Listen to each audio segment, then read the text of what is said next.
Otep à tous, bien-aimés frères et sœurs. Donald Trump dit que Vladimir Poutine est devenu fou. Écoutez bien. Vladimir Poutine est devenu fou.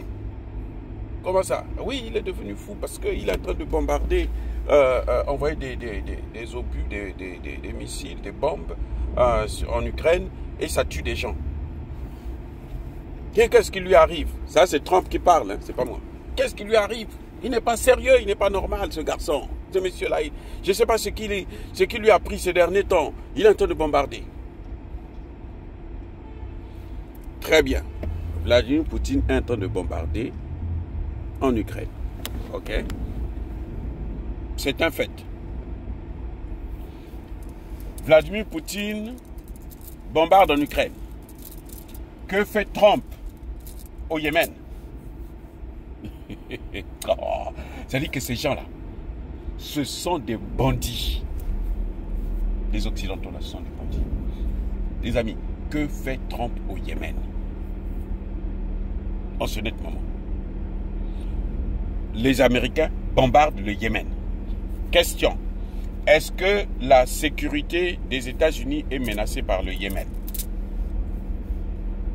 Est-ce que les États-Unis sont obligés d'avoir une base militaire au Moyen-Orient?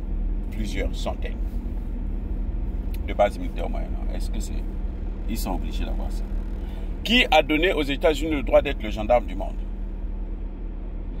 Poutine se bat en Ukraine parce que c'est pour sa sécurité. Et Poutine l'avait dit depuis 2007. Attention, ne nous cherchez pas, ne nous provoquez pas. Angela Merkel et Hollande ont bien dit, nous avons signé les accords de Minsk pour endormir Poutine le temps que nous on arme l'Ukraine pour faire cette guerre. Maintenant ils ont la guerre. Trump n'arrive pas à arrêter cette guerre. Il avait dit je veux arrêter cette guerre en 24 heures. 24 heures. C'est 24 mois. C'est 24 ans. Bien sûr. Il n'arrive pas. Trump croyait que il est tellement imbu de sa personnalité, il pense que lui, il est le chef du monde. Non, il est le président des Américains, il n'est pas le président de la Russie, il n'est pas le président de l'Europe, il n'est pas le président des États-Unis, il n'est pas plutôt de l'Amérique, il n'est pas le président de l'Asie. Il est le président des États-Unis d'Amérique. Point. Son règne, c'est aux États-Unis d'Amérique, c'est pas dans le monde entier. Donc, quand vous voyez un tel langage, vous dites que, oh, mais le type là, c'est un saint, c'est un ange, c'est ceci, non?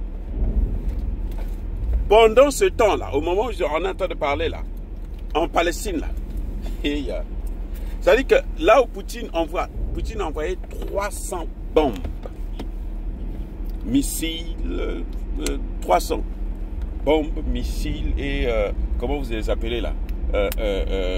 Drones, tout ça là. Sur l'Ukraine. Ça a fait combien de morts? 13.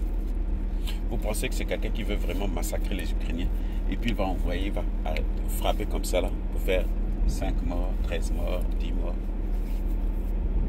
On le voit en Palestine. Une seule bombe là. Et c'est par centaines qu'il tombe. Hein. On parle déjà de 45 000 morts. Vous comprenez? 45 000. Mais pourquoi Donald Trump n'en parle pas? Est-ce que vous croyez que ça c'est la justice? Vous croyez que le monde entier ne voit pas, les autres ont des yeux fermés, qui ne comprennent pas ce qui est en train de se passer? Que ça c'est la démagogie, c'est la manipulation? On est en train de jouer avec nous? Si M. Trump n'a pas eu ce qu'il voulait, il a eu déjà les minerais de l'Ukraine, il veut abandonner la guerre. Qui, d'ailleurs, aux questions, qui est en train d'armer l'Ukraine encore, en ce moment? Hein? Pourquoi l'Ukraine continue la guerre? L'Ukraine continue la guerre parce que l'Ukraine a le soutien des Américains.